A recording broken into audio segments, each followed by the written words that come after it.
लोग कहते हैं जनरली अगर बहुत जल्दी जिम स्टार्ट करें तो हाइट बढ़ना रुक जाती है। सो वे प्रोटीन जो है it's the best source of vegetarians. Top 3 fitness parameters आपके अकॉर्डिंग कौन कौन से हैं? वर्कआउट ड्यूरिंग पीरियड सबसे पॉपुलर क्वेश्चन है among all the females. Ma'am insulin resistance एक इतना ज़्यादा ट्रेंडिंग टॉपिक है, लेकिन लोग इसको बाय डेफिनेशन नहीं समझते हैं कि इसका मीनिंग क्या होता है। तो लोग उसको डायबिटीज़ से भी कंफ्यूज करते हैं। तो दोनों में क्या डिफरेंस है? Top 3 exercises that people having diabetes must do. लोगों का साइज देख के आप फिटनेस को आंकलन मत करो। व्यक्ति अगर रेगुलर अच्छी रूटीन फॉलो कर रहा है वो फिट है, उसको बॉडी शेप से मत कंपेयर करो।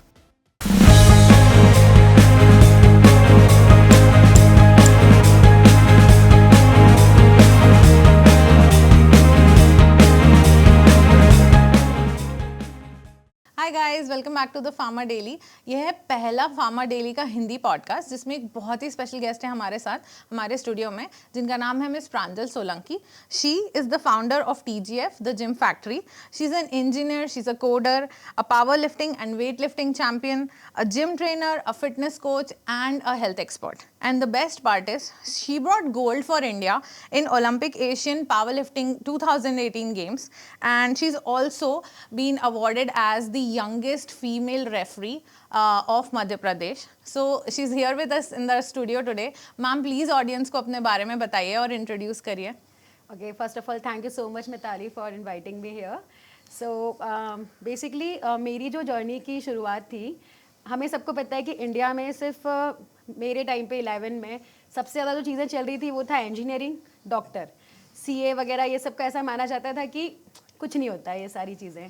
तो भेड़ चाल में हमने इंजीनियरिंग में एडमिशन ले लिया, कॉलेज कंप्लीट किया, लकीली हम लोग का प्लेसमेंट भी हुआ।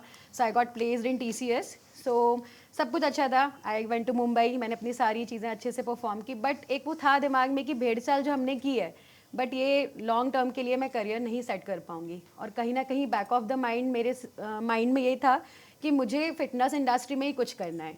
सो मैंने अपना जॉब कंप्लीट किया, like 4 years I have been there, then I quitted and I started the gym factory. So initially तो मैंने एक बहुत छोटे लेवल पे स्टार्ट किया था। I started with 10 to 15 machines, but अभी मेरी ऑलमोस्ट 2 to 3 ब्रांचेस अवेलेबल हैं। सो सेकेंड, मैंने जैसे जिम इंडस्ट्री में आया तो मुझे पावर लिफ्टिंग के लिए मोटिवेशन मिला। So I started power lifting. मैंने कहीं सारे डिस्ट्रिक्ट्स खेले, स्टेट्स खेले, नेशनल्स खेले, then I got a chance for participating in Asian Olympic of power liftings, तो वहाँ भी मैंने किया। सो मेरा एक बहुत अच्छा एक्सपीरियंस रहा। देन फिर मैंने प्लस साइज फिटनेस मॉडलिंग भी किया। दैन इसके बाद वेट लिफ्टिंग में करंटली मैं एज अ नेशनल रेफरी हूँ। मैंने कहीं सारे कॉमनवेल्थ गेम्स और एशियन गेम्स, नेशनल गेम्स और खेलो इंडिया के वुमेंस लीग वगैरह, ये सारे गेम्स में मैंने एज अ जज पार्टिसिपेट भी किया है रिसेंटली। ओके, तो मैम आप एक जिम एक्सपर्ट हो, आप दो चेन्स हैंडल करते हो। आपकी जिम के lots of chains are going to happen in Indore very very soon and your gym is quite famous. तो मुझे आपसे समझना है, आजकल की जो जनरेशन है, and not only this generation, even senior citizens भी आजकल जिम में बहुत ज़्यादा फैसिनेट होते जा रहे हैं। तो लेकिन बहुत कम लोगों को रियल में पता है कि जिम होता क्या है। जिमनेजियम, जिम खाना, बहुत सारे नाम हम लोगों ने सुन रखे हैं हमेशा से, लेकिन जिम का एग्जैक्ट मीनिंग क्या होता है? ओके, सो जिम से पहले हमारे दिमाग में जिम वर्ड आता है, सबसे पहले आती है फिटनेस। सो बेसिकली फिटनेस मतलब क्या कि हम लोग हमारे जो डेली लाइफस्टाइल के काम हैं वो हम अच्छे से कर सकें। सो दैट इज़ अ फिटनेस। और उस फिटनेस को अचीव करने के लिए हमें एक प्लेस चाहिए जहाँ पे हम हमारे सारे फिटनेस पैरामीटर्स को अचीव कर सकें। सो जिम और जिमनेशियम इज़ अ प्लेस जहाँ पर आप अपनी फिटनेस के लिए एक्सरसाइज कर सकते हैं। You can get a good workout plan, nutrition plan, और आप अपने फिटनेस गोल को अचीव कर सकते हैं। मैम, पहली बार अगर कोई बिगिनर है तो उसे किस एज से जिमिंग शुरू करनी चाहिए? ओके, और पहली बार जब वो जिम जाता है, जो कभी जिसने वेट्स नहीं उठाया है, जिसने कभी कार्डियो नहीं किया, किसी मशीन पे कोई एक्टिविटी नहीं की है, तो उसे किस तरीके से एज अ बिगिनर जिमिंग की शुरुआत करनी चाहिए? ओके, ठीक है। सबसे पहले तो आपने जैसे पूछा है कि एज की आप बात कर रहे हो। सो अगर प्रॉपर आपको जिमिंग स्टार्ट करनी है तो सजेस्टेड रहता है कि 12+ ईयर्स के बच्चे स्टार्ट कर सकते हैं जिमिंग। बट अगर आपका कुछ स्पोर्ट्स का और एथलेटिक गोल है तो you can start like 6 to 7 years के बाद भी आप स्टार्ट कर सकते हो, ठीक है। और एज अ बिगनर अगर आप चाह रहे हो तो कुछ चीज़ों का आपको ध्यान रखना चाहिए कि सबसे पहले तो हमें पता होना चाहिए कि हमारा फिटनेस गोल क्या है। जैसे कि कई बच्चे होते हैं हमें सिर्फ जिम जाना है, ठीक है, क्या करना है नहीं पता, यूट्यूब पे एक बॉडी बिल्डर देख लिया, यूट्यूब पे कोई फिटनेस इन्फ्लुएंसर देख लिया, हमें तो बॉडी बनानी है। तो सबसे पहले तुम फिटनेस तो लेके आओ बॉडी में। सो फर्स्ट ऑफ ऑल कि आपको एक गोल क्लियर होना चाहिए। सेकंड, हमेशा जिम जाने के पहले आपको एक हेल्थ रूटीन चेकअप कराना चाहिए, so that you came to know कि अगर हमें कुछ प्रॉब्लम तो नहीं है। देन उसके बाद you have to choose a good gym, जहाँ पर एक अच्छे इक्विपमेंट्स हो, वेल सर्टिफाइड स्किल्ड इंस्ट्रक्टर्स हो। तो ये सारी चीज़ें आपको ध्यान रखना चाहिए, जहाँ पे आपको प्रॉपर गाइडेंस मिले हर चीज़ की, क्योंकि इंजूरी चांसेस भी बहुत बढ़ जाते हैं अगर हम बहुत अर्ली एज में स्टार्ट कर लेते हैं तो। सो ये सारे parameters you have to take care. Ma'am ऐसा कई लोग बोलते हैं कि जब हम बहुत ज़्यादा जल्दी एज में जिमिंग स्टार्ट करते हैं, जैसे आपने बोला 6 to 7 ईयर्स के बच्चे हैं या 12 ईयर्स के बच्चे हैं, तो ऐसा सुनने में आता है, या बहुत ही बड़ी मिथ है कि लोग कहते हैं जनरली अगर बहुत जल्दी जिम स्टार्ट करें तो हाइट बढ़ना रुक जाती है। तो क्या ये रियल में ऐसा होता है या फिर ये बस ऐसे ही मिथ है? अच्छा, देखिए हाइट की अगर अपन बात करें तो हाइट बेसिकली डिपेंड करती है आपके जेनेटिक्स पे, आपके डीएनए कोडिंग्स पे। तो जिम का कोई रिलेशन नहीं है हाइट रुकने से या बढ़ने से, क्योंकि अगर जब भी बच्चा जिम ज्वाइन करता है वो अपनी ग्रोइंग एज में होता है, तो जब भी आप एक्सरसाइज करते हो तो बहुत सारी उसमें फ्लेक्सिबिलिटी ट्रेनिंग्स होती हैं, स्ट्रेंथ ट्रेनिंग होती है, कार्डियो ट्रेनिंग्स होती हैं। तो ये सारी आपके बॉडी को ग्रोथ करने में, मसल्स को ग्रोथ करने में हेल्प करता है। सो इनफैक्ट आपका जो बॉडी का ग्रोथ है वो उससे बढ़ता है, उसको पुश मिलता है, रादर देन कि हाइट रुक जाती है। ये सारे मिथ है, और ऐसे कोई पिल्स भी नहीं आती है जो आपकी हाइट बढ़ा सके, क्योंकि ये सब आपके जेनेटिक्स पे डिपेंड करता है। आजकल तो बहुत हर एक छोटी चीज़ के लिए गमीज आने लगे हैं, स्नैक बार्स आने लगे, प्रोटीन बार्स आने लगे हैं, वो अलग अलग तरीके से उसको बेचते हैं, कुछ hair care, skin care, body muscle development के लिए। तो ये सब चीज़ें, सप्लीमेंट्स इस तरीके के लेना चाहिए हाइट वगैरह के लिए या स्किन ग्लो के लिए, या फिर ये अच्छे नहीं होते हैं? Okay, if you talk about supplements, तो बेसिकली जो न्यूट्रिशन सप्लीमेंट्स होते हैं सबसे पहले तो इसीलिए डिज़ाइन किया हुआ है कि अगर आपकी बॉडी में किसी चीज़ की डेफिशिएंसी है, फॉर एग्जांपल अगर कोई वुमेन है वो प्रेग्नेंट है तो ऑब्वियसली उसकी न्यूट्रिशन रिक्वायरमेंट बढ़ जाती है, या फिर आपको कोई मेडिकल कंडीशन है, या फिर कुछ आपको सजेस्टेड किया हुआ कि कुछ डेफिशिएंसी हो ही गई है बॉडी में, तो इन दैट केस आपको न्यूट्रिशन सप्लीमेंट्स या फार्मा सप्लीमेंट्स लेना चाहिए।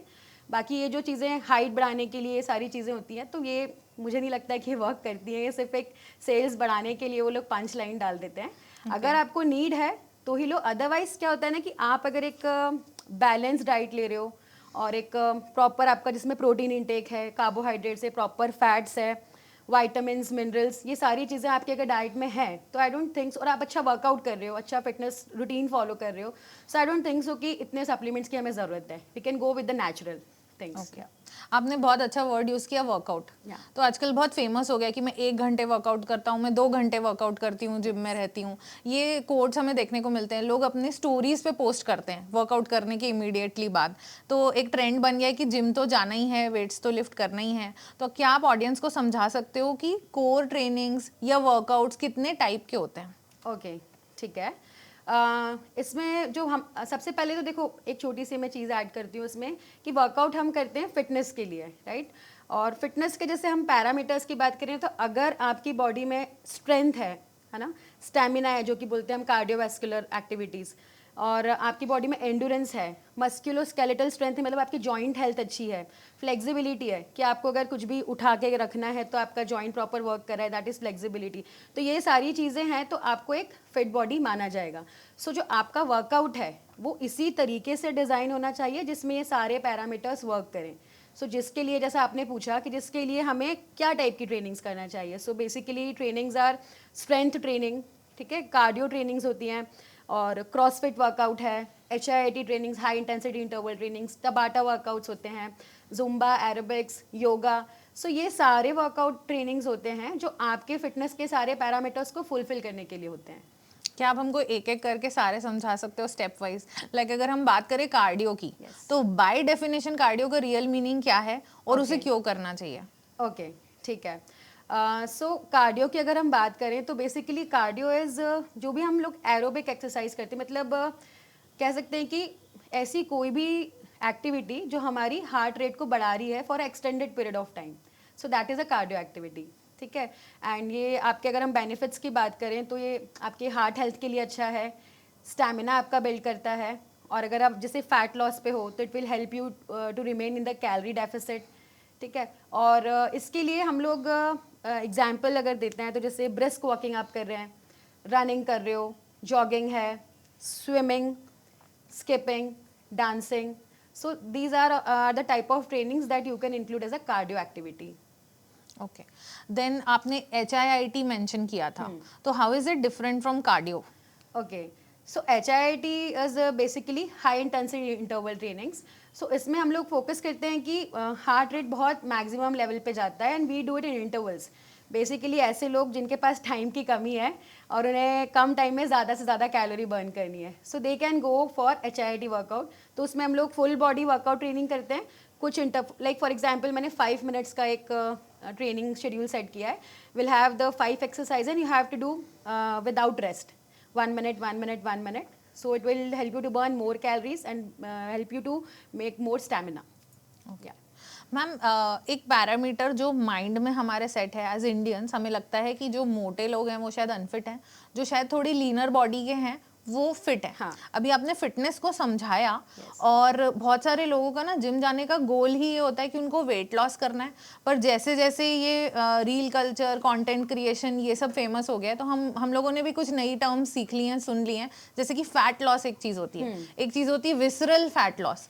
तो वेट लॉस, फैट लॉस या विसरल फैट को कम करना, कौन सा सही गोल होता है अगर कोई अपनी बॉडी पे वर्क करना चाहता है तो? ओके, यहाँ पर भी पता है एक छोटा सा मिथ है जो मुझे लगता है कि जैसे लोग क्या करते हैं ना, हमारे सोसाइटी में एक लोगों ने एक कल्चर बना के रखा है कि हमने एक ना बॉडी शेप बना के रखा है कि हाँ अगर ये इतना पतला दिख रहा है ये फिट है, ये थोड़ा सा मोटा है अनफिट है, ये और मोटा है अरे ये तो कुछ कर ही नहीं सकता। तो ये बहुत गलत चीज़ है ये नापने की कि आप कितने फिट हो।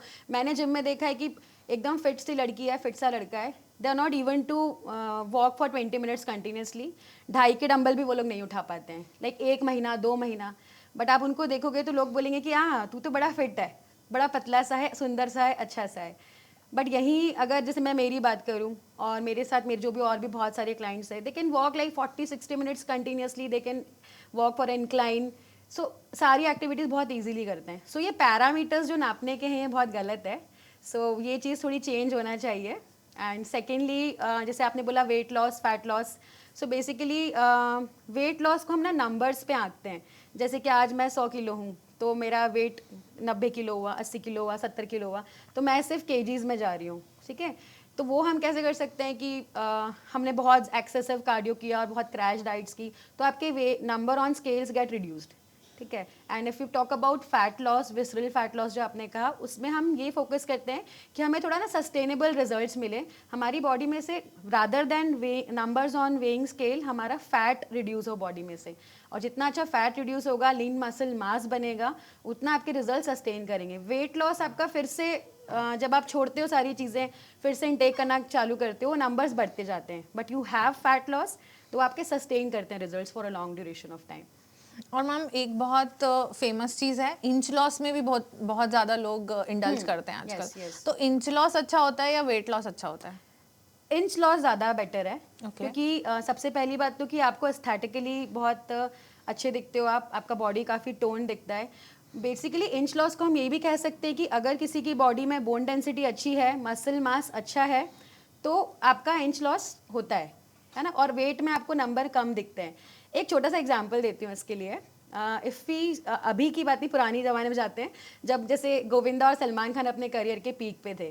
सो Salman Khan was 94 kgs, Govinda was also 94 kgs, but aesthetically Salman ज़्यादा अच्छा दिखता था, उसके एब्स थे, उसी ने फिटनेस का ट्रेंड निकाला है, जिम का ट्रेंड निकाला है। And Govinda was also 95, but he was like थोड़ा सा तुलतुला टाइप का बॉडी था, चबी टाइप का था, राइट। सो बॉडी वेट दोनों का सेम है, but who is more aesthetically good? Salman looks में बेटर कौन लग क्योंकि रहा है? उसकी बॉडी में लीन मसल्स बहुत अच्छा है, उसकी बॉडी में फैट परसेंटेज कम है, इसकी बॉडी में लीन मसल्स कम है, फैट परसेंटेज ज़्यादा है, ओके, वेइंग सेम है। तो ऐसे हम कंपेयर कर सकते हैं कि fat loss, inch loss is better than only weight loss. Okay ma'am, मुझे ये भी समझना था, जैसे हम लोग जब स्कूल में पढ़ते थे तो एरोबिक्स बहुत फेमस था। ये जो जुम्बा टर्म आया ना, ये तो अभी पिछले 5-7 सालों में बहुत ज़्यादा फेमस हुआ है। आजकल जुम्बा ही कोर वर्कआउट मानने लगे लोग, 7 to 8 डेज सिर्फ जुम्बा क्लासेस जाते हैं। तो जिम जाने वाला पर्सन जो अलग अलग 3 दिन 6 दिन का वर्कआउट मिक्सअप करके करता है, कभी लेग्स, कभी अपर बॉडी, कभी कार्डियो, और किसी एक दिन फिटनेस क्रॉसफिट ट्रेनिंग करता है, वर्सेस जो रेगुलर सिर्फ जुम्बा ही करता है, कौन ज़्यादा फिटनेस के करीब पहुंचने के चांसेस ज़्यादा होते हैं और कौन सा बेटर वर्कआउट का फॉर्म है? ओके, इसमें भी मैं आपको एक छोटा सा एग्जांपल देती हूँ। जैसे हमें मम्मी ने बोला कि सब्ज़ी लेके आ जाओ, ठीक है, 5 किलो सब्ज़ी आप लेके आए, चल के आना है आपको, यू डोंट हैव एनी गाड़ी फॉर इट, तो आपको चल के आना है, तो आप चल के आ रहे हो। कहीं कुछ लोगों के साथ होगा कि उनका हार्ट थक गया है, सांस फूलने लग जाएगी। कुछ लोगों के साथ होगा कि सांस नहीं फूल रही है, बॉडी बहुत थक गई, मतलब ताकत ही नहीं है उठाने की। तो कहीं किसी लोगों में स्ट्रेंथ की कमी है, किसी में कार्डियो की, मतलब कह सकते हैं कि एरोबिक उसका फ्लो अच्छा नहीं है।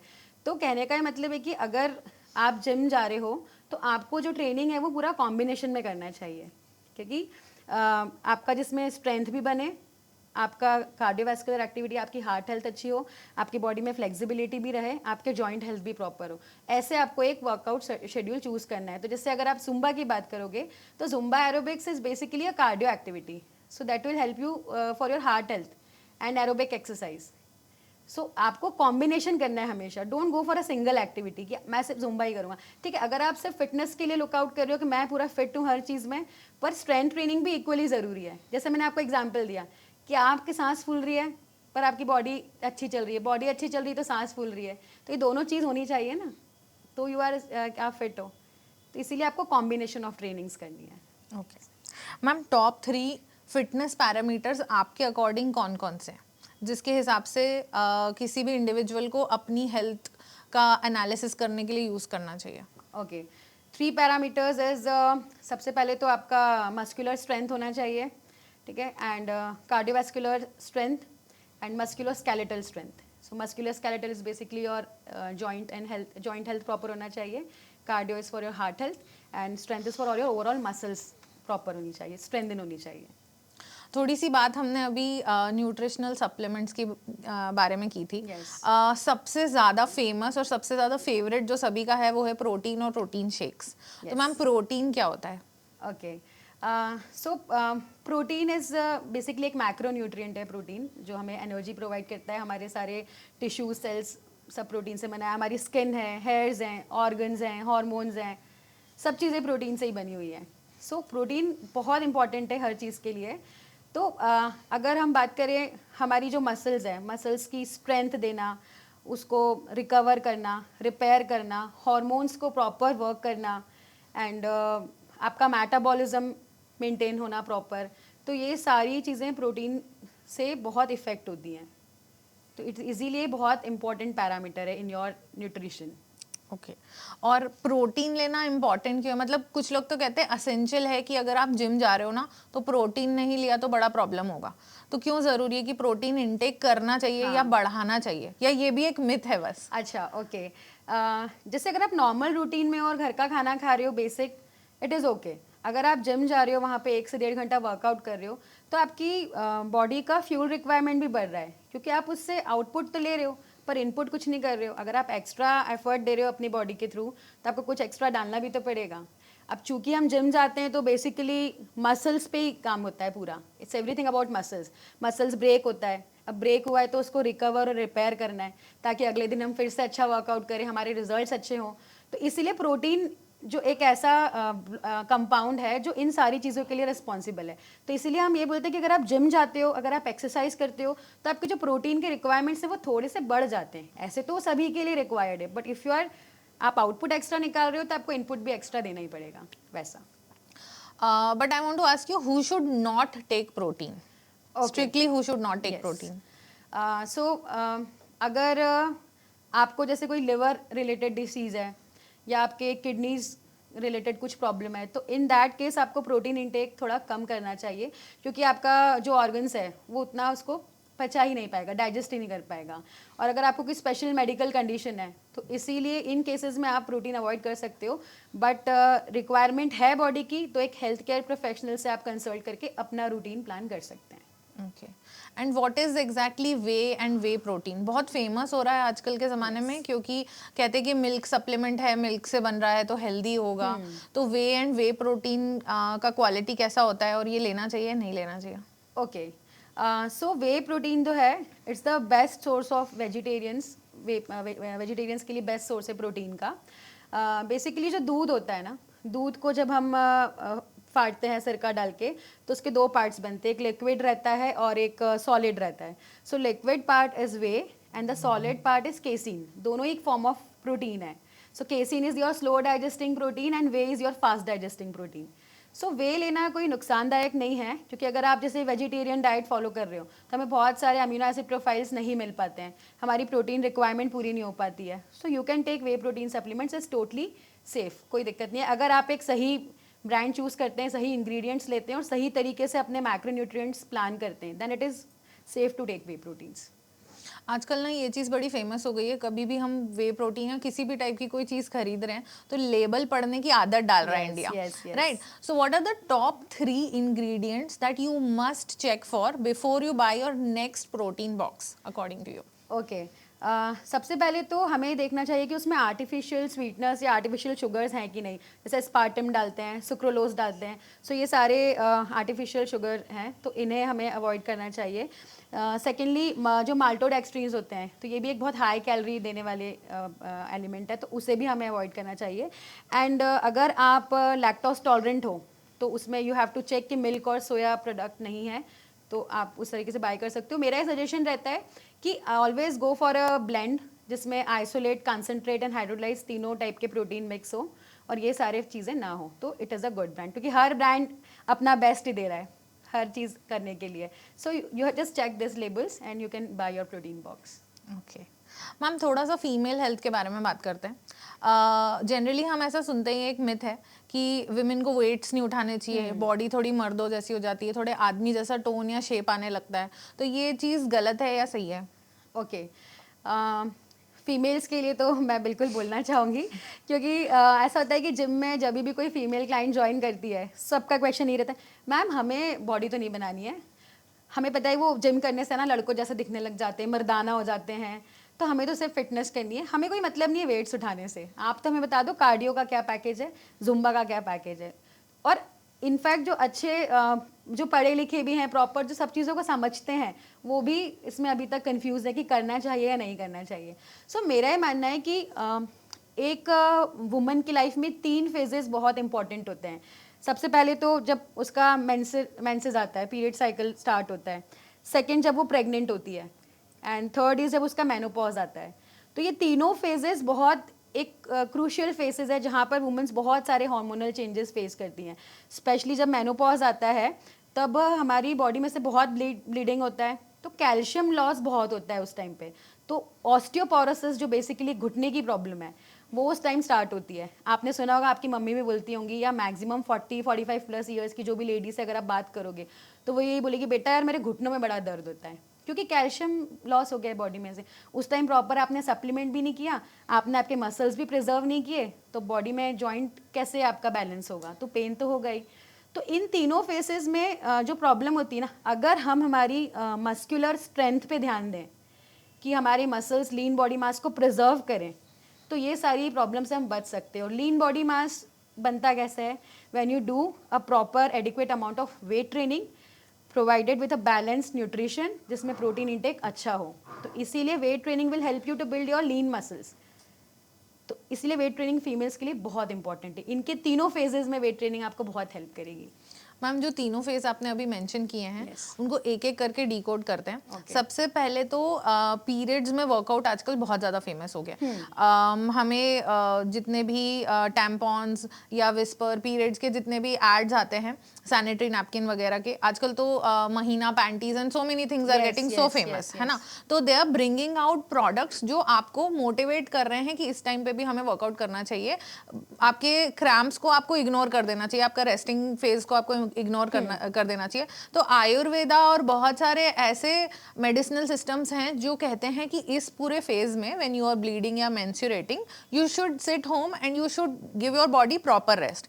एक और टाइप का कल्चर है जो कहता है कि हमें वर्कआउट करना चाहिए, लाइट वर्कआउट से कोई प्रॉब्लम नहीं होता है। तो ma'am, which is the right option, what should we choose? Okay, workout during period सबसे पॉपुलर क्वेश्चन है among all the females. So basically जैसे हम वर्कआउट करते हैं ना, सबसे अच्छी चीज़ जो होती है हमारा ब्लड फ्लो इंक्रीज होता है उससे, और हमारा जो एंडोफिन्स हैप्पी हार्मोन्स हैं वो रिलीज होते हैं। सो ये जो चीज़ें हैं ना, आपको पीरियड क्रैम्प्स में जो आते हैं, पीरियड क्रैम्प्स, उसमें आपको हेल्प करता है कि कम कर देता है, रिड्यूस कर देता है आपका। जैसे पीरियड्स में जनरली फीमेल्स के साथ होता है मूड स्विंग्स होते हैं बहुत। सो आपका अगर मूड अच्छा रहेगा, like endorphin is a happy hormone, तो मूड अच्छा करता है आपका। एक जो लाइट इंटेंसिटी वर्कआउट होता है ना, जैसे नॉर्मल आप वॉकिंग कर सकते हो, साइकिलिंग है, बेसिक योगा एक्सरसाइजेज हैं जो लो इम्पैक्ट है, you can do that. Condition कि कुछ लोग होती हैं, कुछ फीमेल्स होती हैं जिन्हें एक्सट्रीम पेन होता है कि यार 2 दिन तो हम उठ ही नहीं पाएंगे, हमसे कुछ भी नहीं होगा, हमसे तो पानी का ग्लास भी ना उठवाओ। तो अगर आपको एक्सट्रीम लेवल पे पेन है तो you can avoid, you can take rest for 2 days, 2 to 3 days what. बाकी ऐसे वर्कआउट करने में लो इंटेंसिटी वर्कआउट आप कर सकते हो, आप अपर बॉडी ट्रेन कर सकते हो। Don't go for intense exercises like heavy core workouts, leg workout heavy way में कर रहे हैं आप, बहुत सारी जंप एक्सरसाइजेस कर रहे हो, avoid that, go for a light intensity work, it will help you in fact during your whole period cycle. Okay अब चलते हैं सेकेंड फेज की तरफ, जिसके बारे में आपने मेंशन किया, दैट वाज प्रेगनेंसी। तो फीमेल्स जो हैं, 2 टाइप आपने सुने होंगे और देखे होंगे, हमेशा एक्सपीरियंस किया होगा। एक तो कैटेगरी होती है जिसमें फीमेल्स जो प्रेग्नेंट हैं उनको कुछ जनरली डॉक्टर्स जो होते हैं वो कुछ कंडीशंस की वजह से बेड रेस्ट दे देते हैं कि आपको पूरा 9 months बेड रेस्ट पे रहना पड़ेगा, आप मूव नहीं कर सकते, आप ये चीज़ें या मूवमेंट्स नहीं कर सकते। और हम पुराने ज़माने में भी चले तो हमने यही सुना हुआ है कि हैवी वेट्स नहीं उठाना चाहिए और कुछ भी प्रॉब्लम हो सकती है, बेबी के लिए हार्मफुल हो सकता है। और सेकंड कैटेगरी जो हमें आज के ज़माने में, we are in 2024 and females are rocking the world, so and you yourself have been a power lifting and weight lifting champion.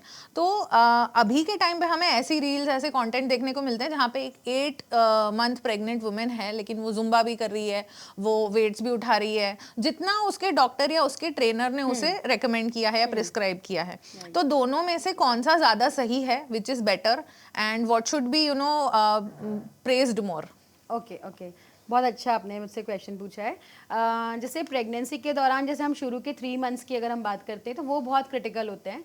उस टाइम पे आपको थोड़ा सा रेस्ट हर किसी फीमेल को डॉक्टर सजेस्ट करता है करने के लिए। एंड देन आफ्टर 7 months जो होता है, आजकल डॉक्टर्स इंसिस्ट करते हैं कि आप वर्कआउट करो, क्योंकि वर्कआउट एज एन कि जैसे पेल्विक एक्सरसाइजेज हैं, जैसे आजकल क्या होता है कि मैक्सिमम लोग ना सिजेरियन पे ही जाते हैं कि हमसे इतना पेन सहन नहीं होगा ये।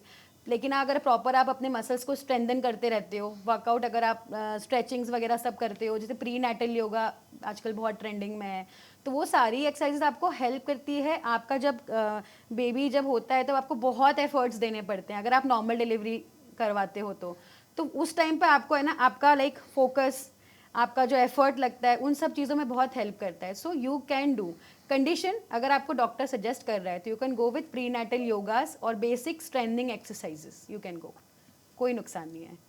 ओके एंड जो फाइनल फेज है जहाँ पे हम हमारी मदर्स को आजकल जॉइंट पेन में देखते हैं, और क्योंकि उनकी प्रीनेटल पोस्टनेटल केयर शायद अच्छे से नहीं की गई, उसकी वजह से, या उन्होंने कभी भी जिम नहीं किया, वेट्स नहीं उठाए, उसकी वजह से हम देखते हैं ऑस्टियोपोरोसिस और अलग अलग टाइप के प्रॉब्लम्स होते हैं मेनोपॉज के टाइम पे। तो आजकल आपने देखा होगा जनरली 45-50+ आंटीज भी जिम में आती हैं, आपके पास तो बहुत सारे लोग आते होंगे, तो उनके लिए आप क्या कहना चाहोगे? ओके, सबसे पहले तो किड्स नेवर टू लेट। आपने अगर घर के कामों में फीमेल्स इतनी बिजी होती है कि खुद पे ध्यान नहीं दे पाती हैं, बट आपने आफ्टर 40-45 भी ज्वाइन किया है तो इट्स रियली गुड, क्योंकि देखो बाय द एज हमारा मसल मास डिग्रेड तो हो ही रहा है हम लोग, लेकिन हम उसको अच्छी वेट ट्रेनिंग करके, अच्छा प्रोटीन इंटेक करके, बैलेंस डाइट लेके उसको आप फिर से थोड़ा सा बिल्टअप कर सकते हो। तो आगे जो आने वाला आपका 50s और 60s वाला टाइम है, वो थोड़ा सा आपको उसमें हेल्प मिल जाएगी, आपके मसल मास में थोड़ा सा इंप्रूवमेंट आ जाएगा। अगेन पॉस्चर करेक्शंस होता है, जैसे आपने देखा ना कमर दर्द चालू हो जाता है, क्योंकि जिम में हम ना बहुत सारी एक्सरसाइजेज ऐसी करते हैं जो हमने कभी की भी नहीं होगी, हम इतने सारे जॉइंट मूवमेंट्स, बॉडी मूवमेंट्स करते हैं। सो जब आप बुढ़ापे में जाते हो तो आपको बहुत हेल्प मिलता है इन सारी स्ट्रेंथनिंग एक्सरसाइजेज से। ओके मैम, एक और चीज़ है जिसके बारे में मैं आपसे डिस्कस करना चाहूँगी। इनफर्टिलिटी बहुत ज़्यादा फेमस है आज के ज़माने में, बहुत ज़्यादा हमें देखने को मिलता है, लोग IVF पे शिफ्ट कर रहे हैं और भी टेस्ट ट्यूब बेबीज़ के ऊपर लोगों को जाना पड़ता है। इनफर्टिलिटी मेल्स फीमेल्स दोनों में हमें देखने को मिलती है। तो अगर फीमेल इनफर्टिलिटी की बात करें तो क्या जिमिंग इसको इम्प्रूव करने में थोड़ी बहुत भी मदद करती है? ओके, अगर हम इनफर्टिलिटी की बात करें तो बेसिकली ये चीज़ हो क्यों रही है, क्योंकि हमारी लाइफस्टाइल अभी बहुत, क्योंकि पहले के ज़माने में तो कुछ नहीं होता था ऐसा इनफर्टिलिटी टाइप का, बहुत रेयर होता था, बट चूंकि जो हमारी अभी लाइफस्टाइल है वो बहुत ख़राब है। जैसे अगर हम देखें हमारे ईटिंग पैटर्न्स बहुत ख़राब है, स्लीप पैटर्न्स का कोई पता ही नहीं है, 2 बजे सो रहे हैं, 3 बजे सो रहे हैं, सुबह 11-11 बजे उठ रहे हैं। ऑफिस भी लोग बिल्कुल, अगर 11 बजे मीटिंग है तो 11 बज के 5 मिनट पहले ही उठ के कंप्यूटर चलाने लग जाएंगे उठते से ही। सो ये सारे जो लाइफस्टाइल चेंजेस हैं, इस कारण से हमारे हार्मोन्स पे बहुत इफेक्ट आया है। स्पेशली अगर हम फीमेल की बात करें तो जैसे पीसीओडी है, पीसीओएस, थायराइड्स, तो ये सारी चीज़ें लाइफस्टाइल चेंजेस के कारण ही उनको फील करना पड़ता है। तो अगर हम एक्सरसाइज करते हैं प्रॉपर, जैसे हार्मोन, फीमेल में हार्मोन्स का बेसिक कारण होता है इंसुलिन रेजिस्टेंस। सो ये सारी चीज़ों को कंट्रोल कर सकता है एक बैलेंस डाइट और एक अच्छा वर्कआउट, क्योंकि ये सारे हार्मोन्स बैलेंस होंगे तो ऑटोमेटिकली आपको थोड़ा हेल्प मिल जाता है उन सारे इश्यूज से फाइट करने में। मैम, इंसुलिन रेजिस्टेंस एक इतना ज़्यादा ट्रेंडिंग टॉपिक है, लेकिन लोग इसको बाय डेफिनेशन नहीं समझते हैं कि इसका मीनिंग क्या होता है। तो लोग उसको डायबिटीज़ से भी कंफ्यूज करते हैं। तो दोनों में क्या डिफरेंस है और कैसे ये हमारी हेल्थ को इफेक्ट करता है? ओके, सो इंसुलिन रेजिस्टेंस बेसिकली जो हमारी बॉडी रहती है ना, वो इंसुलिन, जो पैनक्रियाज है वो बेसिकली वो इंसुलिन बहुत ज़्यादा क्वांटिटी में प्रोड्यूस करने लगता है। उसको समझ नहीं आता है कि अगर इंसुलिन मतलब आपका जो ब्लड शुगर लेवल जो रेगुलेट करता है, इंसुलिन इज दैट हार्मोन। तो अगर वो ज़्यादा अमाउंट में प्रोड्यूस करेगा तो हमारी बॉडी में ब्लड शुगर लेवल बढ़ेगा, so it can lead to type 2 diabetes also. So उसको कंट्रोल करना बहुत ज़रूरी है, क्योंकि अगेन ये आपके हार्मोन्स को भी डिस्टर्ब करता है। कहीं लोगों का वेट एकदम से गेन होने लगता है, कहीं लोगों का एकदम से कम भी होने लगता है, आपको डार्क पैचेस हो जाते हैं। तो ये सारी इंडिकेशंस भी रहते हैं कि आपको इंसुलिन रेजिस्टेंस की प्रॉब्लम है। तो अगेन इसके लिए सबसे बेहतरीन तरीका एक अच्छी डाइट है, एक अच्छा वर्कआउट है ना, और इंटरमिटेंट फास्टिंग थोड़ा सा आप कर सकते हैं अगर आपको इंसुलिन लेवल अपना सेट करना है तो। ओके, हमने जिमिंग का इफेक्ट फीमेल हेल्थ पे क्या पड़ता है उसके बारे में बहुत डीपली डिस्कशन किया है, but male reproductive health, male sexual health, ये भी बहुत ज़्यादा इम्पॉर्टेंट इश्यूज हैं जिनको डिस्कस और एड्रेस करना चाहिए हमें। तो जिमिंग से एक मेल रिप्रोडक्टिव हेल्थ पर क्या इफेक्ट पड़ता है उसके बारे में आप बताइए। ओके, अगेन रिप्रोडक्टिव हेल्थ खराब होने का रीज़न यही है हार्मोनल डिसबैलेंस, और हार्मोनल डिसबैलेंस अपनी लाइफस्टाइल के कारण ही सब कुछ खराब होता है। तो अगर जैसे हम लोग एक अच्छा वर्कआउट करते हैं, थोड़ा एक फोकस बढ़ता है, ब्लड फ्लो अच्छा होता है, और अगर हम जब डाइट लेते हैं तो एक अच्छे अमाउंट ऑफ फैट्स लेते हैं। देखो, फैट और हार्मोन्स का बहुत अच्छा रिलेशन है। अगर आप एक गुड फैट्स इनटेक कर रहे हो रेगुलर डाइट में तो आपके हार्मोन थोड़े बैलेंस होने लगते हैं। तो एनीवेज अगर आप जिम जा रहे हो तो एक अच्छी डाइट भी लोगे, गुड सोर्स ऑफ फैट्स लोगे, तो ये सारी चीज़ें जो हैं आपके हार्मोन को बैलेंस करने में हेल्प करता है। तो उससे रिप्रोडक्टिव हेल्थ भी आपकी थोड़ी सी इम्प्रूव हो सकती है। मैम, और भी बहुत सारे बॉडी के डिजीज़ेज़ हैं, डिसऑर्डर्स हैं जो कि बहुत कम उम्र के बच्चों में आजकल देखने को मिलते हैं, जैसे कि एंजाइटी है। एंजाइटी में लोगों के हाथ कांपने लगते हैं, शिवरिंग होती है, चिल्स आते हैं, और डिप्रेशन में जा रहे हैं आजकल छोटे छोटे बच्चे। बहुत सारे लोग, उनको थोड़ी सी भी कोई भी डिस्कम्फर्ट उनके काम के एरिया में, उनके वर्क प्लेस में, या उनके स्कूल कॉलेज की पढ़ाई में उन्हें थोड़ा बहुत डिस्कम्फर्ट होता है तो वो सीधा बोल देते हैं कि मुझे तो मेंटल इशू है, या मुझे मेरे मेंटल हेल्थ को इफेक्ट हो रहा है, मैं डिप्रेशन में जा रहा हूँ, या मैं डिप्रेशन में जा रही हूँ।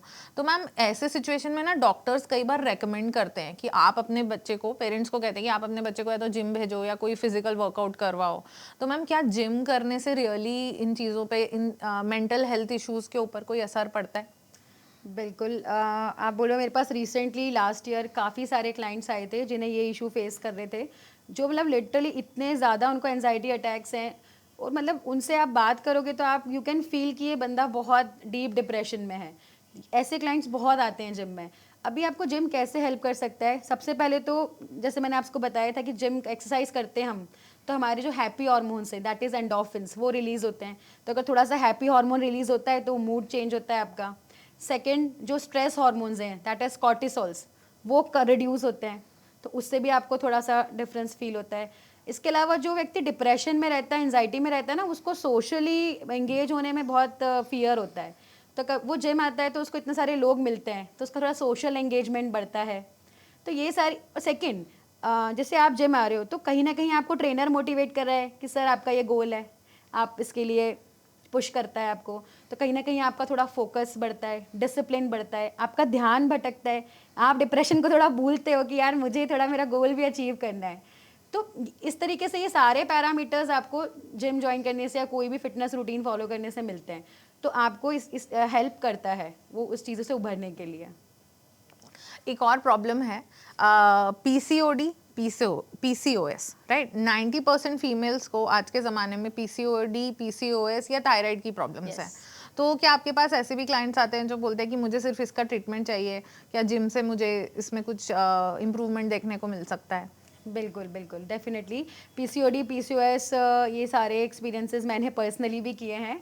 सो मैंने ऑलमोस्ट 4 to 5 ईयर्स जब मैं अपने चैम्पियनशिप्स में खेलती थी उस टाइम मैंने बहुत फेस किए हैं सारे इश्यूज, बहुत सारे मेडिसिन भी लिए हैं उस टाइम। लेकिन अगेन चूँकि गलती मेरी थी, लाइफस्टाइल इतनी ख़राब करके रखी थी, सब पैटर्न्स डिस्टर्ब करके रखे थे, इस वजह से ये सारे सिम्टम्स होते हैं। पीसीओडी का कैसा है ना कि आपका ओवरी में सिस्ट है, आपके इरेगुलर पीरियड साइकिल हो गया है, 2 महीने 3 महीने 6 महीने नहीं आ रहे हैं, साल भर नहीं आ रहे हैं, फिर आ रहे हैं, फिर साल भर स्किप हो गए। एक्ने प्रॉब्लम्स होता है, एक्सेसिव हेयर ग्रोथ हो जाती है, आपको चेस्ट पे हेयर्स आ रहे हैं, पूरे फेशियल हेयर्स आ रहे हैं, तो इस टाइप की चीज़ें आपको फेस करने मिलती है। तो ये सारा हार्मोनल डिसबैलेंस है, और हार्मोन को आपको ठीक करने के लिए जैसे आप जैसे पेल्विक एक्सरसाइजेस करते हैं जिम आकर के, थोड़ा सा स्ट्रेंथनिंग करते हैं, और इंसुलिन रेजिस्टेंस के लिए आप अच्छा डाइट फॉलो करते हैं। Insulin resistance one of the major factor of this PCOD PCOS, कि हर बार ब्लड शुगर लेवल बढ़ता है तो आपका हार्मोनल डिसबैलेंस होता है, बहुत ज़्यादा वेट गेन होता है, बहुत ज़्यादा वेट लॉस भी हो जाता है। सो ये थायराइड वगैरह ये सारी चीज़ें इन्हीं सब से रिलेटेड हैं। तो आप फिर उसमें हम लोग क्या करते हैं, फाइबर इंटेक अच्छा करवाते हैं जिसके कारण आपके इंसुलिन स्पाइक ना हो और आपके हार्मोन बैलेंस करने में मदद मिले। और डॉक्टर्स जो हैं जनरली मेटफॉर्मिन्स देते हैं इंसुलिन रेजिस्टेंस को कम करने के लिए, और या फिर मेल हार्मोन्स बढ़ जाता है बॉडी में तो उसके लिए एंटी एंड्रोजन ड्रग्स देते हैं। तो ये सारी मेडिकल ट्रीटमेंट्स हैं, but you can go if you have एक हायर लेवल पे हो आप अगर, अदरवाइज आप नॉर्मल अपना लाइफस्टाइल चेंजेस करके भी उसको सेट कर सकते हो। मैंने तो ऐसे ही किया है। डॉक्टर्स में फंसी थी मैं, बिकॉज वो लोग वो ड्रग्स भी देते हैं कुछ, ओरल कॉन्ट्रासेप्टिव पिल्स देते हैं, यस। तो वो सारी चीज़ें हैं, तो सब ले रखा है, कुछ नहीं होता है। जब तक लाइफस्टाइल नहीं चेंज करोगे कुछ नहीं होगा, कुछ नहीं होगा। और परमानेंट सॉल्यूशन मेडिसिन में नहीं है, नहीं है, until unless you are on higher side, तो फिर आप मेडिकेशंस पे जा सकते हैं। एक और कैटेगरी ऑफ फीमेल्स हैं आजकल जो एब्स भी बनाना चाहती हैं। बहुत सारी एक्ट्रेसेस, सेलिब्रिटीज को हम देखते हैं, दिशा पटानी है, देन मीरा राजपूत है, जब वो लहंगा में अपने एब्स को फ्लॉन्ट करती हैं। तो एक फ्रेज है, abs are made in the kitchen, उसको आप एक्सप्लेन करोगे? ओके। सो हम ये कहते हैं कि जैसे कोई भी व्यक्ति हमारे पास जिम आता है तो हम उसको यही बोलते हैं कि हम तुमको एक्सरसाइज करा रहे हैं, तुम हमारे पास 1 घंटा हो, 2 घंटा हो, 3 घंटा हो मैक्सिमम, पर बाकी का टाइम आप घर पे हो, बाहर हो, हम तुम्हें नहीं देख रहे हैं तुम क्या कर रहे हो, ठीक है। और बेसिकली आपका 80% जो होता है ना आपके रिजल्ट्स के लिए डाइट ही होता है। तो इसका मतलब यही है कि आपको मेजर टाइम ना जिम में कम और किचन में ज़्यादा स्पेंड करना है, so you can make a proper good meals, healthy meals for you to have the better results. Okay ma'am, हमने बहुत सारे एडवांटेजेस और फायदों की बात करी है। लेकिन आपको ना आजकल नेगेटिव कंटेंट भी बहुत देखने को मिलेगा। लोग तो इवन पानी के डिसएडवांटेज के भी ऊपर बात कर देते हैं। तो मैम, जिम का कोई डिसएडवांटेज होता है बॉडी के ऊपर? जिम का ऐसा कोई डिसएडवांटेज नहीं है। देखो, अगर आपको कोई सीवियर मेडिकल कंडीशन है, जैसे अगर जॉइंट्स की बहुत दिक्कत है और आप अगर बहुत ओवर ट्रेनिंग और हैवी ट्रेनिंग पे जा रहे हो, then it can hurt your joints and everything, otherwise there is no side effects. अगर आप एक प्रोफेशनल गाइडेंस में कर रहे हो, जितना आपका गोल है, जितना बॉडी आपका रेजिस्ट कर सकती है, उस हिसाब से आप ट्रेनिंग कर रहे हो, there is no disadvantage. Over training is the only disadvantage. Okay. Obesity एक टर्म है, और एक और टर्म है प्लस साइज फिटनेस, या बोल सकते हैं plus size bodies, curvy bodies. आजकल सोसाइटी ने ना, जिनको पहले बड़ा डिस्कार्ड कर रखा था, मोटी लड़कियां या मोटे लड़के, मोटे बच्चे बोल के, अब सोसाइटी ने धीरे धीरे उस चीज को एक्सेप्टेंस में ला दिया है। उसका नाम उन्होंने टैग दे दिया प्लस साइज बॉडी शेप या प्लस साइज बॉडी टाइप नाम कर दिया है। तो कई लोग ना इस मिसकंसेप्शन में चले जाते हैं कि हम मोटे नहीं हैं, हम प्लस साइज हैं, हम कर्वी हैं, बट उन्हें, और वो सेलिब्रेट कर रहे हैं अपनी ओबेसिटी को इस मिसकंसेप्शन की वजह से। तो हम इसमें डिफरेंशिएट कैसे करना सीखें? ओके, जैसे कि मैं खुद भी एक प्लस साइज गर्ल हूँ और मैं फिटनेस को काफ़ी प्रमोट करती हूँ, और बहुत अच्छा रूटीन फॉलो करती हूँ, मैक्सिमम एफर्ट्स देती हूँ अपनी वर्कआउट के लिए, अपने हेल्दी डाइट के लिए। मैंने देखा है लोगों को कि लोग है ना मोटे हैं, चूंकि ये ट्रेंड अच्छा हो गया है कि हम चबी हैं तो हम मोटे हैं, हम नहीं खाएं, हम कुछ भी लाइफस्टाइल फॉलो करें, वीडियोस डालेंगे, लोग हमें बड़ा प्रेस करेंगे। दैट इज़ डिफरेंट, वो ओबेसिटी है।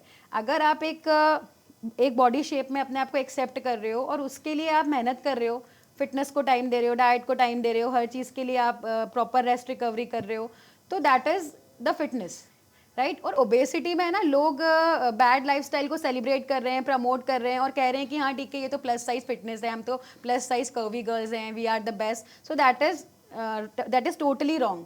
आप जिस साइज में हो उसके लिए एफर्ट करो, मेहनत करो।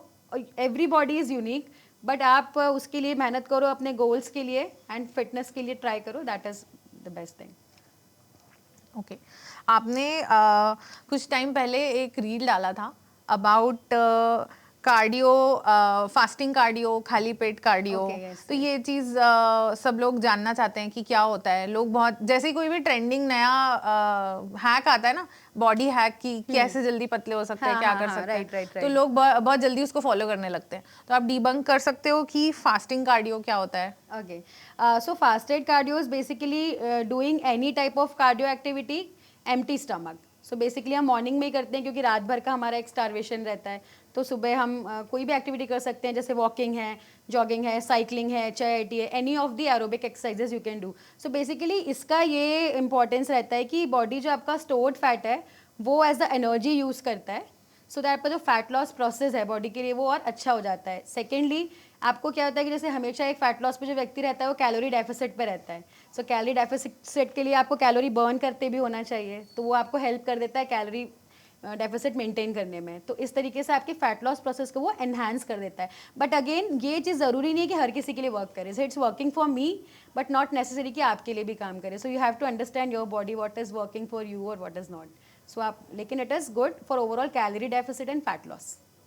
ओके, लोग आजकल ना जिम के इक्विपमेंट्स ऑनलाइन ऑर्डर करते हैं। वो बॉल मंगा लेंगे, डंबल्स मंगा लेंगे, मैट मंगा लेंगे और फिर वो यूट्यूब पर देख करके घर पे होम वर्कआउट करना प्रेफर करते हैं। वो बोलते हैं I have created my own gym, right.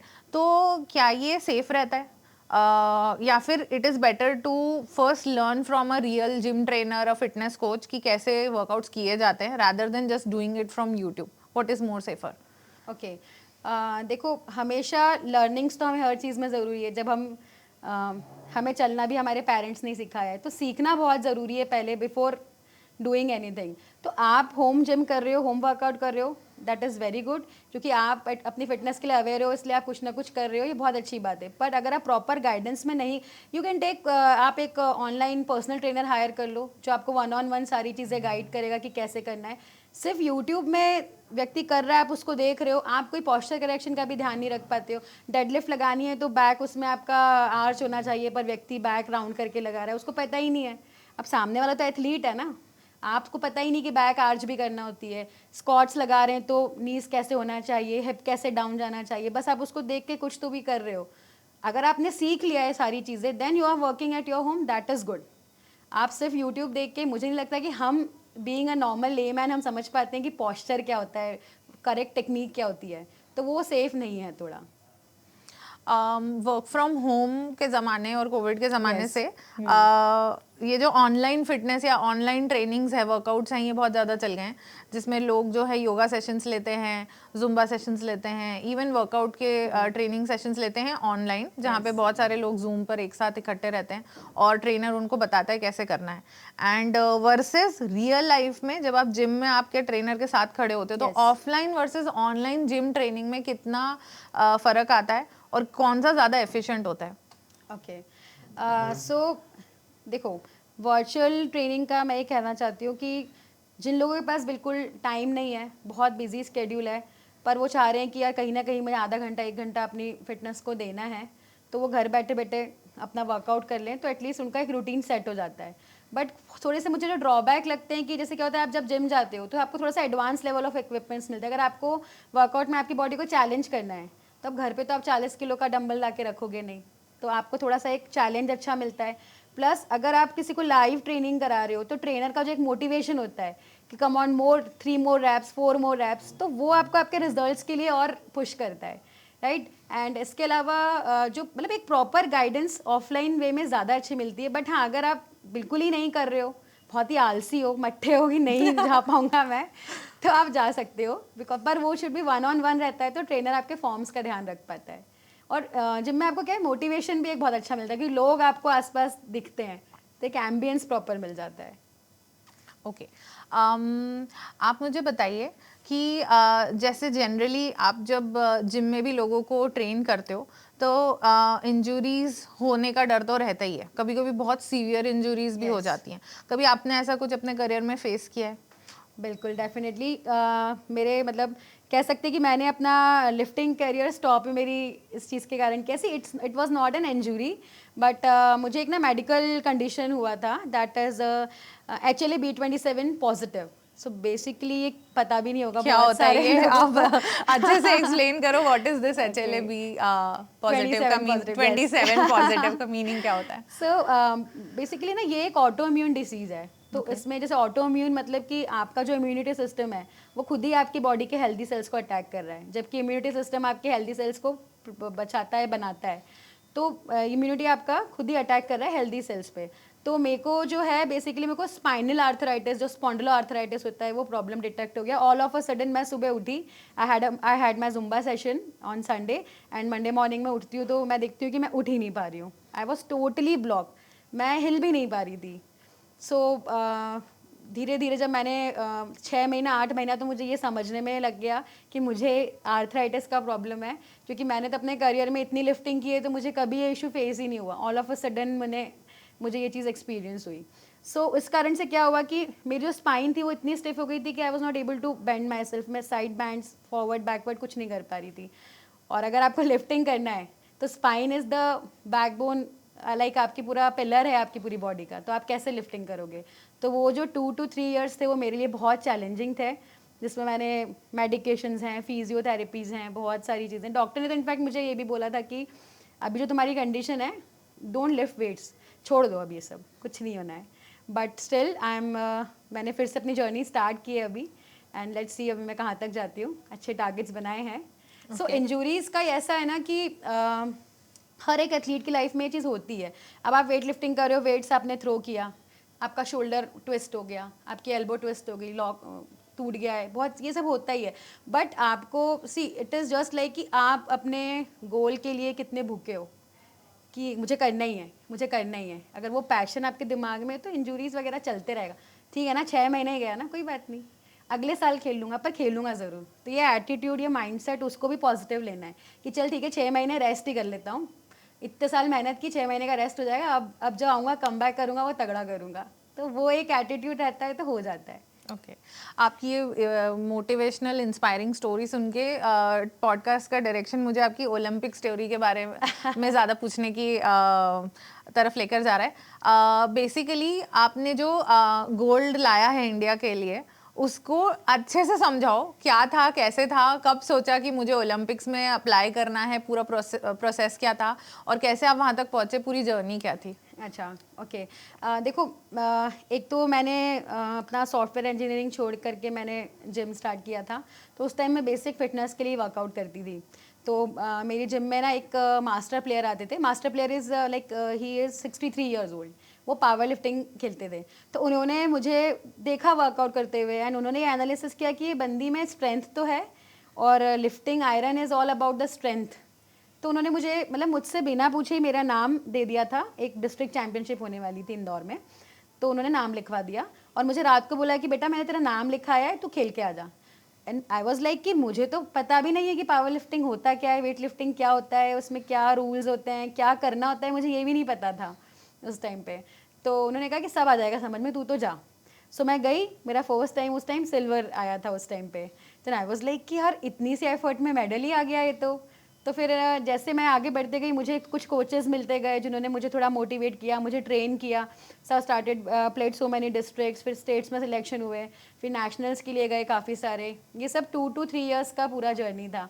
खूब मेहनत किया था उस टाइम, मतलब कि उस टाइम सिर्फ एक ही दिमाग में चीज़ थी कैसे भी करके ना गोल्ड ही लेके आना है, जहाँ खेलना है गोल्ड ही लाना है, भले ही शरीर को टूटे कुछ भी हो, कितनी मेहनत कर।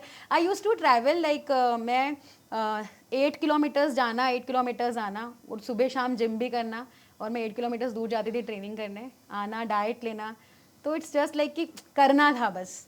और फिर उसके बाद मुझे अपॉर्चुनिटी मिली जब उस टाइम पे जो स्टूडेंट ओलंपिक एशियन गेम्स होते हैं पावर लिफ्टिंग के, सो वो जब था तो फिर उसमें पार्टिसिपेट किया, और लकीली खेला, खूब मेहनत किया, गोल्ड भी मिला। तो इस तरह से जर्नी मेरा पावर लिफ्टिंग का था। किसी का गोल अगर ओलंपिक है, किसी भी एथलीट के लिए Okay. गोल्ड लाना है अपनी कंट्री के लिए, पेट्रोटिज्म इतना हाई है, तो ऑडियंस को आप क्या बताना चाहोगे इस बारे में कि कौन सी एज से ओलंपिक की प्रिपरेशन चालू हो जाती है? ओके देखो, आजकल सबसे अच्छी चीज़ है कि इंडिया में भी ना ये वाला ट्रेंड थोड़ा बदला है। आपने देखा होगा कि इंस्टाग्राम, यूट्यूब पे काफ़ी सारे छोटे बच्चे भी हैं जो काफ़ी पॉपुलर है अपनी लिफ्टिंग के लिए। जो से एक बच्ची है, उसने 6 साल की उम्र से ही लिफ्टिंग स्टार्ट किया है। मतलब उसका बॉडी वेट अभी 29 kg and she is lifting 65 kgs of dead lift, 75 kgs of dead lift. तो अगर आप जितना जल्दी स्टार्ट करोगे उतना आप अपने गोल के लिए जल्दी पहुंचोगे। क्योंकि अगर आप 6 साल की उम्र से आपकी बॉडी को, आपके मसल्स को, जो जॉइंट्स को आपने उस तरीके से ट्रेन कर दिया है आपके गेम के लिए, तो जब आप यूथ तक आओगे या सीनियर कैटेगरी तक आओगे तो आप डेफिनेटली गोल्ड करोगे ही। जितना जल्दी स्टार्ट करोगे उतना जल्दी आपको चीज़ें मिलेंगी। एक एथलीट की जर्नी में फेलियर्स भी आते हैं, इंजरीज भी आती हैं, Yes. तो उस टाइम पे माइंडसेट क्या होना चाहिए उस प्लेयर का? देखो जैसे आप, मतलब ये एक कंडीशन मेरे साथ ही थी, क्योंकि कई बार क्या होता था ना कि बहुत डिमोटिवेशन आ जाता कि यार क्या है यार, इतना कर रहे हैं, छोड़ो यार छोड़ो। और हमेशा जब कंपटीशन में स्टेज पे आपको इतने लोग देख रहे हैं और आपको परफॉर्म करना है, हमेशा हमें एक ही चांस मिलता है वहाँ पे, वही आपका अच्छा बुरा वही डिसाइड हो जाता है उसी एक चांस में। और दूसरे लोगों को जब आप अपने से अच्छा करते हुए देखते हो तो लगता है कि यार मेरा तो कोई नंबर ही नहीं है। तो मेरे कोच ने मुझे एक अच्छी चीज़ सिखाई थी कि तू ये ध्यान रख कि तेरा कंपटीशन ना तेरे से है।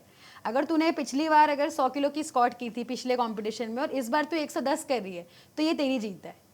और तो फिर दूसरा आसपास का मत सोच कि क्या है। तो मैं उसी चीज़ को दिमाग में रखती थी और हमेशा अपना गेम करती थी, और हमेशा गेम अच्छा ही हुआ है। तो compete with your self, focus on progressing your self, कि मैं किस अपने गेम में कैसे अपने आप को बेहतर कर सकता हूँ, और वही चीज़ है। Okay, this is so amazing and we are so proud of you as Indoris, as Indians, for bringing a gold for our country. Thank you. Let's move towards your other qualities. Okay. हम आपके entrepreneurial skills के बारे में बात करते हैं। आपने एक बहुत कम एज में अपना खुद का स्टार्टअप किया, जिम चालू किया, शुरू किया। आप ट्रेंड इंजीनियरिंग स्टूडेंट थे, आपने अपनी फुल फ्लेजेड जॉब लीव की और फिर एक ऐसे प्रोफेशन में आए जो इसके लिए आप शायद न्यूबी थे। Yes. तो अगर कोई 24-25 इयर्स का पर्सन है जो कि अपना खुद का स्टार्टअप बनाना चाहता है, स्पेशली जिम खोलना उसका प्लान है, तो उसके लिए आपकी क्या एडवाइस है कि how should they start? Beginning क्या होनी चाहिए, कितना खर्चा आता है, क्या इन्वेस्टमेंट लगता है पहली बार अपना खुद का जिम खोलने के लिए? ओके सबसे पहले तो कोई भी अगर हमें बिजनेस करना है, जिम है या कोई भी है, तो सबसे पहले तो हमें ना हमारी टारगेट ऑडियंस देखनी है। कि जैसे जिम में क्या है ना, बेसिकली आप लोअर क्लास टारगेट कर रहे हो, middle class, upper middle class या हाई क्लास, उस हिसाब से ही आपका इन्वेस्टमेंट डिसाइड होता है। क्योंकि जिम में क्या होता है ना, इक्विपमेंट्स रहते हैं, और इक्विपमेंट्स की बहुत सारे ब्रांड्स भी होते हैं, क्वालिटीज़ होती हैं। तो उस हिसाब से आप अपना क्या इक्विपमेंट डिसाइड करते हो, उस हिसाब से आप आपका इंटीरियर डिसाइड करते हो। तो वो जो इन्वेस्टमेंट कॉस्ट है ना, वो सबसे पहले इस पर डिसाइड होगा कि मुझे क्राउड किसको टारगेट करना है, या मुझे एथलीट्स को ही टारगेट करना है, मुझे ट्रेनिंग सेंटर बनाना है उस टाइप से। तो उस हिसाब से पहले आपको ये जज करना है कि what is your target audience, ठीक है।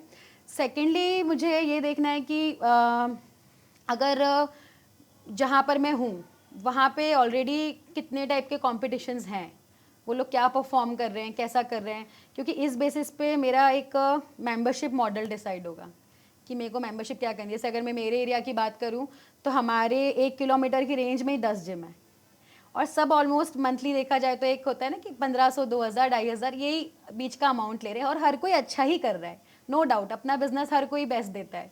तो वो उस टाइप के आपको कॉम्पिटिटिव मेंबरशिप मॉडल बनाना, तो ये एक बहुत बड़ा टारगेट है। तीसरी चीज़ ये होती है कि सबसे जो ज़्यादा हमारा रिस्क रहता है उसमें रहता है रेंट। क्योंकि जनरली जिम्स के लिए जो स्पेसेस लगती हैं वो बहुत बड़ी लगती है, आप छोटी स्पेस पे जिम नहीं डाल सकते हो, 3,000 4,000 5,000 एटलीस्ट चाहिए, तो रेंट आपका हमेशा हायर साइड ही रहता है, तो ये सबसे बड़ा चैलेंज है। तो आपको वो भी देखना है, उसको एनालिसिस करके करना है।